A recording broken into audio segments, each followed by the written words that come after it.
This is my third time recording this video. Twice now I've had the audio turn out unlistenable.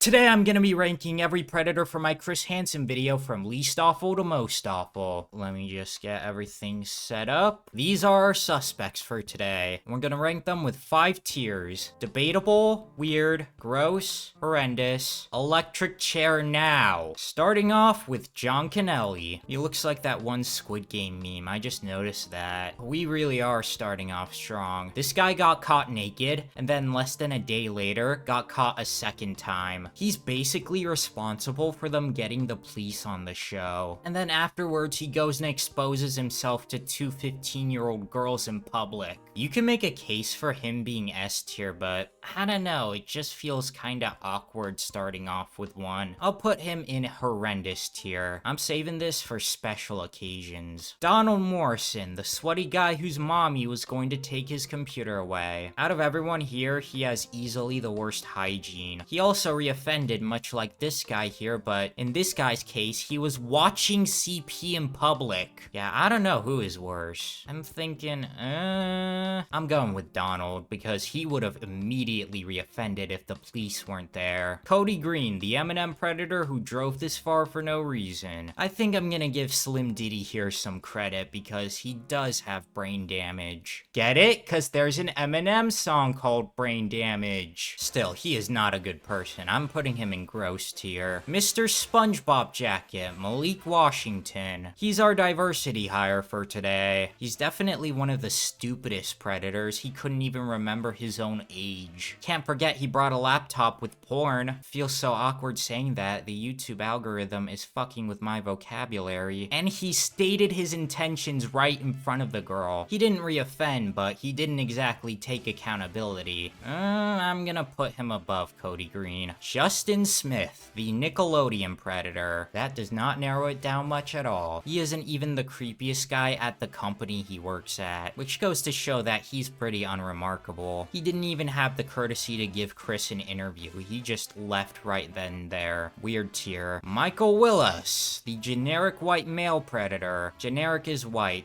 Generic is right. He's really not notable. All that happened was that he talked to the girl, went up to the place, had a very short chat, left early, and then got away with everything because perverted justice sucks. He was more courteous than Justin, so he's going below him. Jeffrey Stacy, Mickey Mouse. What are you talking about? It's just talk. He was a hardcore drug addict. I do have to say, it is quite unfair that he got so many punishments. Like, he is far from the worst. And then, of course, he marries that one girl who might even be crazier than him.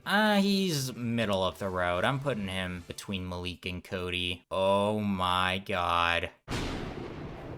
This guy is an easy S tier. Michael Walker, he is an absolute monster. For God's sakes, he had the name Can I Rape You Anally? He straight up fantasized about torturing the girl. It was genuinely hard to edit his segment because he was so creepy. And of course he gets such a light sentence, my god. What's crazy to me is that after this, he never did anything. I mean, thank God, but if he's willing to go this far this one time, how come he never bothered to do so since? Whatever. I should be grateful. He never will reoffend because he's fucking dead. Louis Conrad, the lawyer who got the show canceled. How do I rank this guy? There is so much mystery surrounding this guy. What was his motivation? Like, did he plan it all out? Was he really willing to kill himself just to cancel a show? Or did he realize he fucked up midway through? How could he not have known that diddling kids is wrong? He's a lawyer, an experienced one at that. I'm going with debatable tier because I just don't know. That marks the end of the TCAP era. On to the Hansen versus Predator era. Just looking at these guys, I can tell that they are not quite as potent. Jeff Sokol, the pizza guy, the most famous Chris Hansen Predator of all time. He was quite stubborn, and if I remember correctly, he did talk to a few underage girls before this sting, but he doesn't reach the same highs as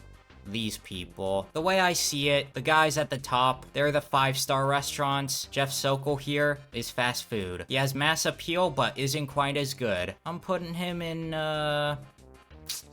I think I'll put him above Cody. John Dupee, whatever. The George Bush lookalike. I'm just here to watch the Steelers and the Ravens. This dude was so creepy that the decoy had to leave early. He also had a pretty crazy family history. And he didn't reoffend, but he violated his probation several times. I'm gonna put him at the top of gross tier. Vincent Ambrosio, the cowboy who cried like a little bitch. Honestly, the fact that this guy had to weaponize his depression makes me hate him even more. True Crime Daily should have aired his segment because feeling bad for him is exactly what he wants. And he confessed to having cheese pizza on his phone. He's going in horrendous tier. Fuck this guy.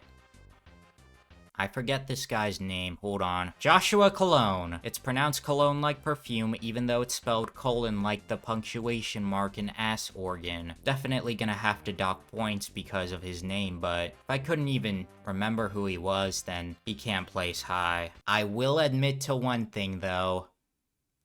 I exaggerated his toilet obsession. So yeah, this guy isn't that too weird, but he's still weird. I'm putting him above Michael Willis. Speak of the devil, another Michael. Mike Manzi.